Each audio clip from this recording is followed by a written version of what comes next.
as we get into Knightmare issue number 5 on the shelf, October of 1995. So we get a bit of a switch up here, although you wouldn't notice it very much in the art. Marat Michaels is not on this issue. It's penciled by John Fang. Inks are by Bruce Patterson. Colors by David Watts. Color separations in color. Creator and plotter Rob Liefeld. Script by Robert Loren Fleming. So in issue 5 of Knightmare, Knightmare stands over Thrillkill, believing that the malevolent entity has been defeated. But Kane, a seasoned figure who has encountered Thrillkill before, knows better.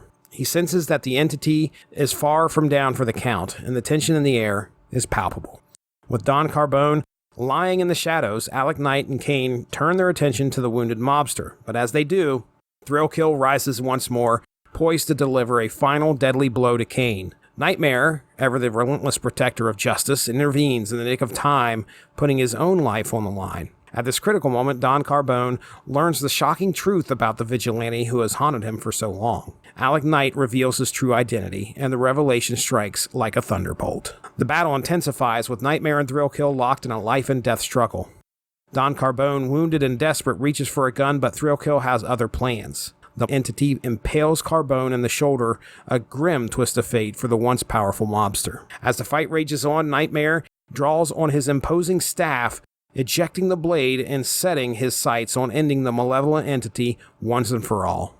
But Thrillkill, unrelenting and seemingly invincible, charges with murderous intent. In a moment of desperation, Knightmare makes a daring move, slicing Thrillkill's vocal cords. Although silenced, the entity's agitation only grows, setting the stage for a battle of immense proportions. In a breaking exchange, Thrillkill swings at Knightmare, breaking his staff. It's a critical moment that leaves the vigilante at a loss, with seemingly no way to defeat an entity that heals with astonishing rapidity. But Alec Knight draws on a conversation with Kane, recalling a piece of advice about fighting fire with fire. He formulates a daring plan to burn Thrillkill, putting an end to a nightmarish existence. As Thrillkill leaps forward, Knightmare grabs a severed electrical wire, electrifying his armor. In a climactic moment of battle, Thrillkill descends upon Knightmare, making contact with his helmet, instantly electrocuted, its life force extinguished, lying prone and no longer a threat.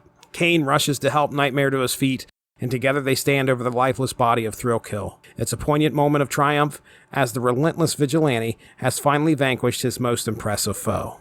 So that is the end of issue 5 of Knightmare. Yeah, this battle between Thrillkill and Knightmare is great. Kane has apparently dealt with this thing in the past, so he knows it's not dead. And of course, the moment they turn their backs on it, it gets up, and it goes after him. Well, there's a point where it looks like Kane is almost killed.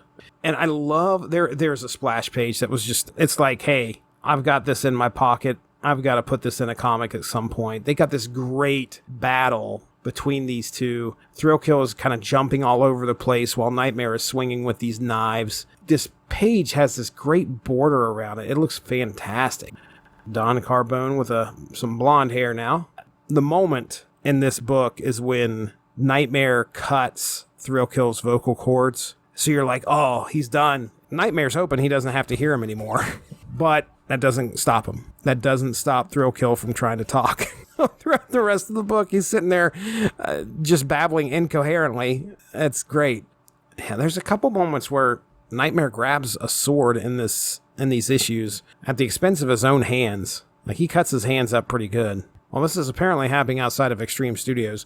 There's a big sign on top of this building that says Extreme Studios 95. But as Thrillkill comes down with the sword, and I don't know if it even touches Knightmare's armor, because the panel that you see is just the tip of the sword going right down. It hasn't touched it yet, but there's a spark and an arc of electricity going up and hitting it, and then the next page is Thrillkill being thrown back with electricity. So I gotta say, that was a good fight. Probably one of the best issues of the series. And folks, that's it, except for one more.